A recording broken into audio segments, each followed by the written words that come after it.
자, 오늘도 변함없이 하나님의 은혜를 사모하면서 각자의 처소에서 예배를 드리시는 여러분들의 심령 가운데 우리 하나님의 강권적인 은혜와 사랑이 함께 하시게 되시기를 주님의 이름으로 축복합니다.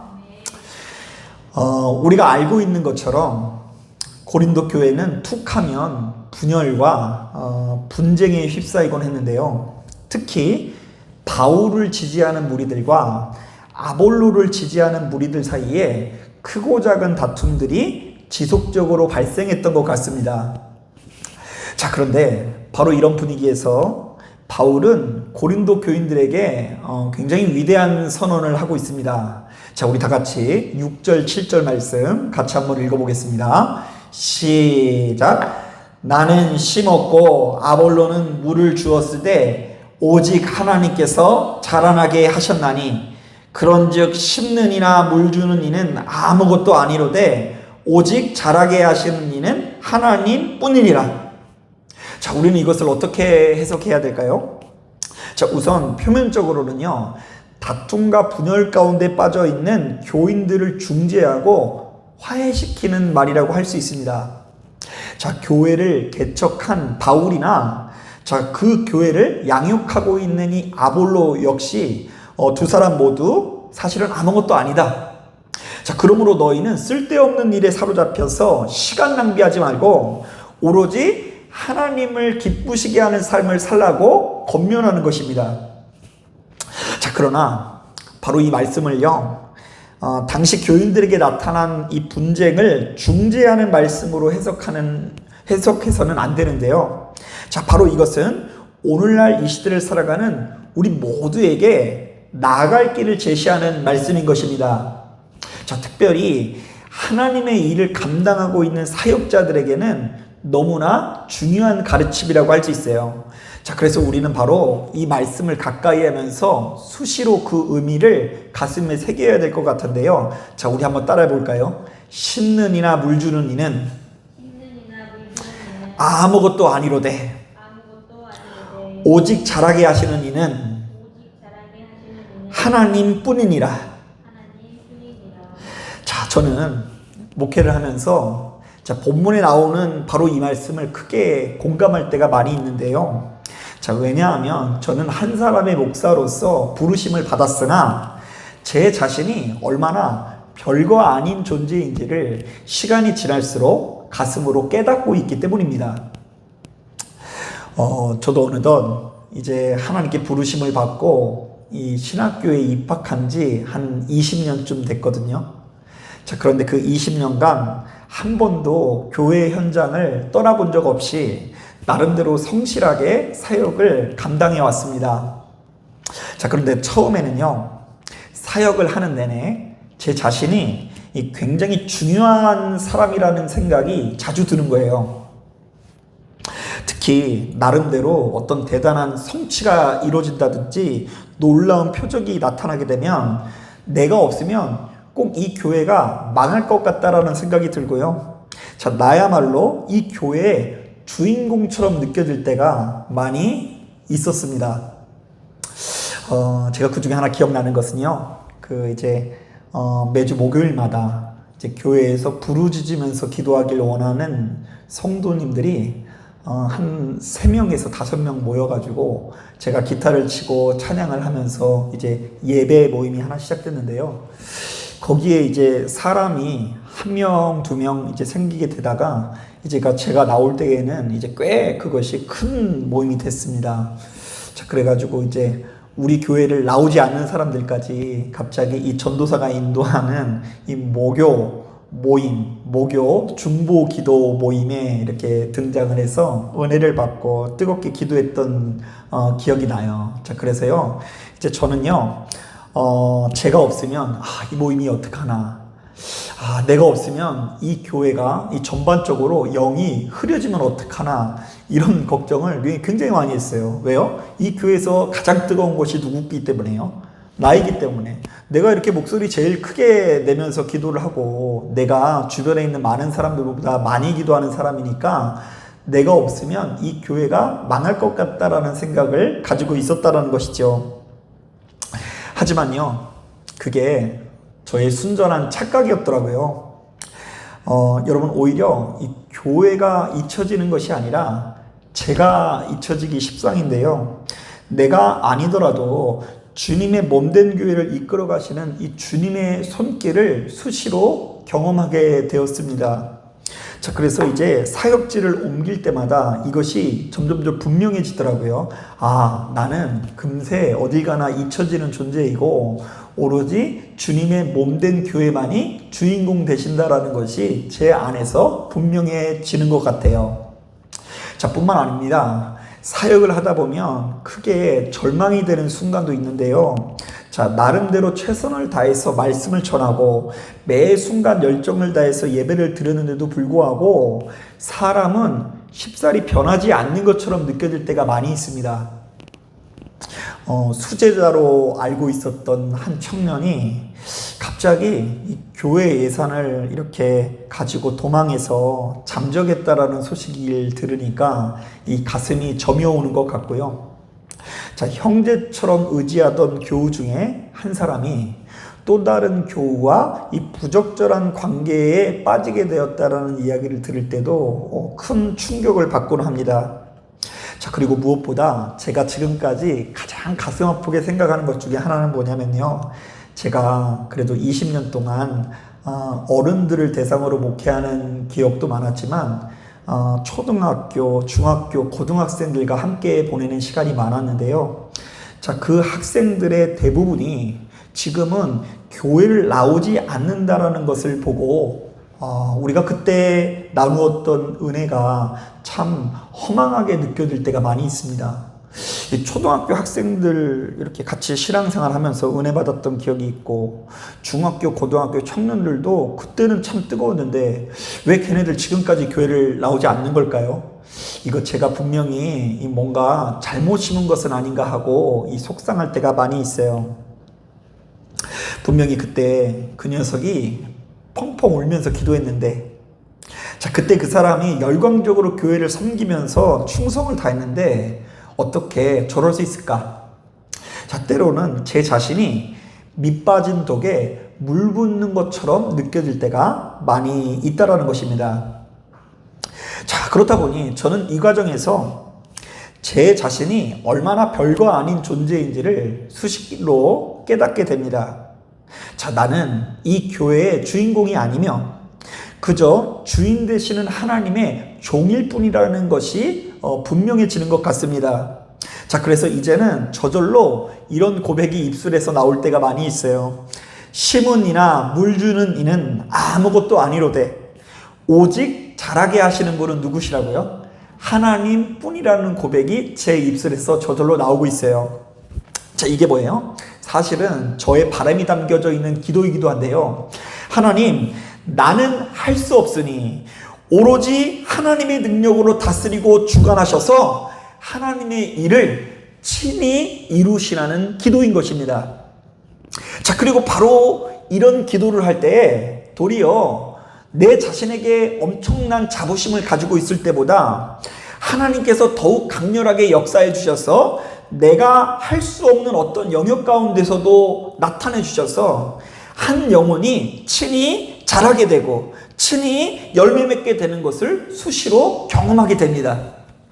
자, 저는 그래서 바로 이 말씀을 확신하면서 오늘 예배를 드리고 있는 여러분들과 동일한 마음이 되길 원하면서 크게 두 가지 권면을 하면서 말씀을 마무리하려고 합니다. 자, 먼저 첫 번째로는요, 한 영혼을 세워나가는 데 있어서 오로지 하나님께서 다스리시고 주관하시는 영역이 있다는 것을 인정하시길 바랍니다.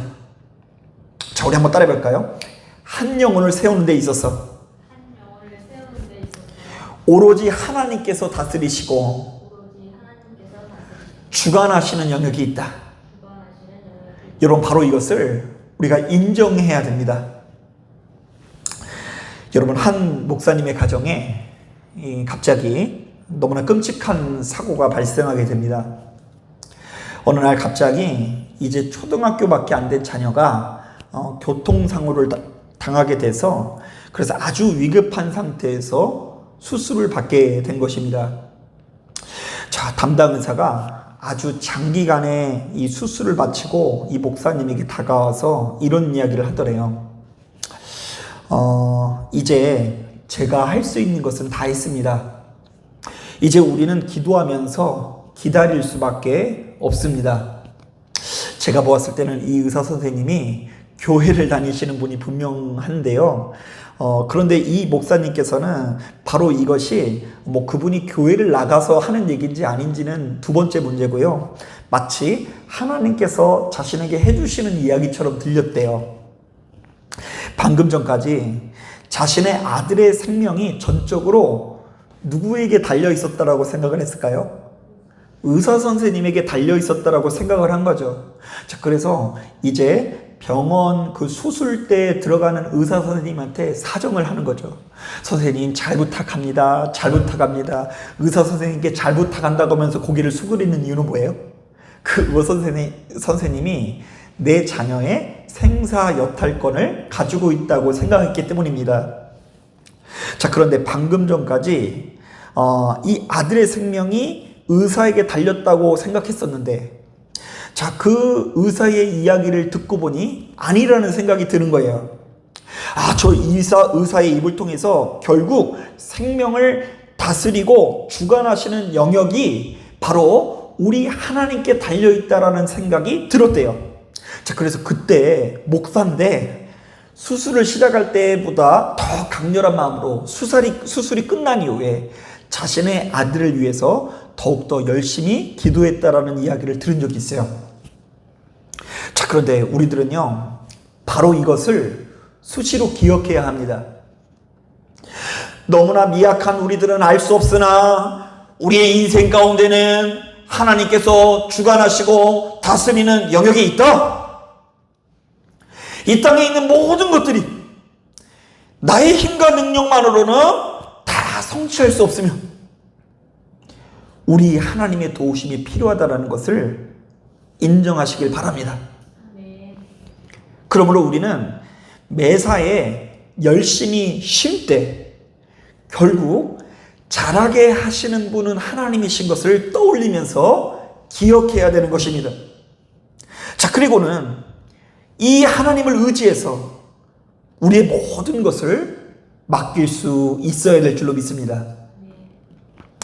특히요, 여러분, 한 영혼을 바로 세우고 성장시키는 데 있어서 여러분들의 되지도 않는 작은 능력으로 그 영혼을 좌지우지 하려고 하지 마시고요, 묵묵히 기도하며 주님께 맡기시길 바랍니다. 나는 그 과정에서 철저히 도구일 뿐이다. 잘하게 하시는 분은 하나님이시고 나는 잘하게 하시는 하나님의 종일 뿐이다. 이것을 분명히 할 때에 비어진 나를 통해서 성령께서 더욱 강하게 역사하실 줄로 믿습니다. 자, 그런 거 하면 두 번째로 권면을 드리고 싶은 것은, 자, 바로 이런 차원에서 우리가 한 영혼을 대할 때에 우리의 눈앞에 설령 너무나 큰 열매가 보일지라도 지나치게 흥분하지 말고 누구한테 영광을 돌려야 돼요? 하나님께 영광을 돌려야 하고요. 자, 설령 우리의 눈앞에 큰 열매가 안 보인다고 할지라도 지나치게 낙심하지 말고 하나님께 맡기시길 바랍니다. 자, 가만히 보면 우리를 너무나 아끼고 사랑하시는 하나님을 끝까지 신뢰하지 못하고 하나님께서 다스리시고 주관하시는 영역을 제대로 인정하지 않는 사람들은 눈앞에 보여지는 어떤 현상들에 크게 지배를 받기 마련입니다. 자, 그래서 눈앞에 어떤 큰 성취물이 나타나면 마치 자신이 뭘 잘해서 얻은 성취물로 알고 쉽게 교만하기 마련이고요. 자, 눈앞에 큰 열매가 보이지 않으면 이대로 모든 것이 끝날 것처럼 이 큰 두려움이 몰려올 때가 있습니다. 자, 그래서요, 어떤 분들 같은 경우에는 그냥 하루 만에 그냥 천국과 지옥이 왔다 갔다 거리는데요, 우리 자녀가 목사님 너무 달라졌어요, 이렇게 기쁨으로 왔다가 또 다음 날이면 목사님 어쩌면 그렇게 하나도 안 달라진 것 같아요. 이렇게 이야기하기도 하고요. 오늘 우리 가정에게 일하시는 하나님께 너무 감사하다 그러면서 기쁨 가운데 왔다가 또 다음 날이면 너무 걱정된다면서 지옥의 이 불구덩이를 경험할 때가 많이 있어요. 자, 왜 그럴까요? 사람에게 보여지는 것에 초점을 두었기 때문입니다. 하지만 우리 하나님의 사랑은 모든 것을 초월하고 모든 것을 뛰어넘는 사랑이라는 것을 기억해야 합니다.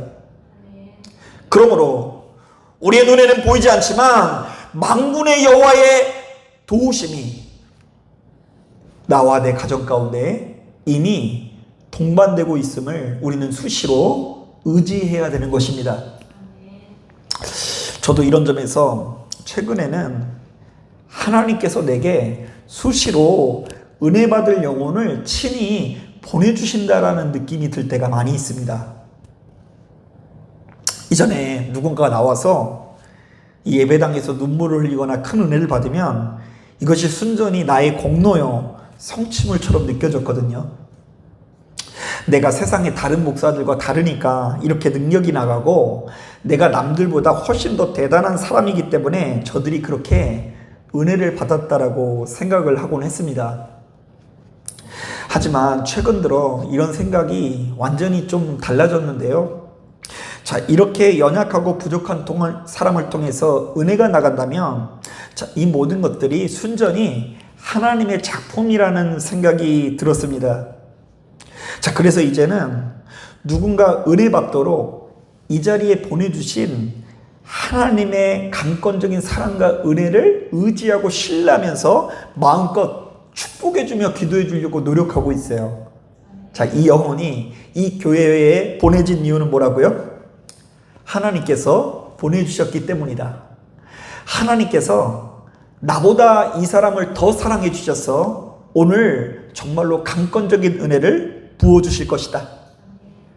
자, 그래서요, 이 생각해보면 그렇게 하나님께서 보내주신 영혼 앞에 얼마나 감사한지요. 이 정읍에서 목회를 하는 가운데는 이렇게 작고 초라한 교회에 성도들이 다니게 된 것 자체가, 보내주신 것 자체가 너무 감사하고요. 우리가 이제 안산에서도 이제 교회가 있었는데 그 안산에서 목회하는 가운데서도 하나님께서 보내주신 것이 너무 감사하고요. 그리고 제가 가지고 있는 능력보다 더 크게 은혜 받으시는 성도님을 보면서 감격할 때가 많이 있었는데요. 이 최근에는 코로나의 한복판인데도 불구하고 굳이 우리 교회에 하나님께서 사람들을 보내주신 것을 볼 때에 정말로 하나님께서 은혜 받을 영혼을 친히 보내주신다라는 생각이 들 때가 많이 있습니다. 자, 여러분, 우리의 눈앞에 설령 너무나 큰 열매가 보일지라도 지나치게 흥분하지 말고 우리 하나님께 영광을 돌리십시오. 왜요? 이 모든 것들이 우리 하나님의 작품이기 때문입니다. 그리고 설령 오늘 이 예배를 드리면서도요, 큰 은혜를 받으시면요, 이 예배 때 은혜를 받는 이유는 목사님이 말씀을 잘 전해서가 아니라 하나님께서 여러분들에게 은혜를 베풀어 주셨다는 것을 확신하길 바랍니다. 또한 여러분들의 눈앞에 큰 열매가 안 보일지라도 지나치게 낙심하지 마시고 하나님께 맡기시기를 축복합니다. 오로지 우리 하나님께서 다스리시고 주관하시는 영역이 있다는 것을 깨닫고 한 영혼을 수시로 주님께 맡기시기를 주님의 이름으로 축복합니다. 자, 말씀을 정리합니다. 어딜 가나 우리 모두는요, 사람으로 인해서 크게 괴로워할 때가 많이 있습니다. 우리가 누군가를 위해서 아무리 기도하고 아무리 노력을 해도 좀처럼 달라지지 않고 변하지 않는 모습이 보이게 되면 우리는 낙심할 수 있고요. 어쩌면 내 자신의 능력이 너무나 부족하기 때문에 저들이 이렇게 달라지지 않는다라고 자책할 수가 있는 것입니다. 하지만 오늘 말씀을 통해서 우리 주님께서는 말씀하십니다. 자, 사람은 사람을 변화시킬 수 없다. 사람의 영혼은 사람의 힘과 능력으로 변화시키는 것이 아니라 오로지 우리 하나님께서 다스리시고 주관하시는 영역이 있다라고 말씀하고 있어요. 자, 우리 마지막으로 한 번 더 읽어볼까요? 3장 6절부터 7절 말씀 우리 천천히 한번 읽어보겠습니다. 시작. 나는 심었고 아볼로는 물을 주었으되 오직 하나님께서 자라나게 하셨나니 그런즉 심는 이나 물 주는 이는 아무것도 아니로되 오직 자라게 하시는 이는 하나님 뿐이니라. 사랑하는 여러분, 바로 이 사실을 믿으시고 너무나 이 눈앞에 큰 열매 보이지 않을지라도 하나님께 내어 맡기시고 우리의 모든 순간마다 하나님께서 다스리시고 주관하시는 영역을 신뢰하면서 끝까지 승리하실 수 있는 저와 여러분 되기를 주님의 이름으로 축복합니다. 자, 기도하겠습니다.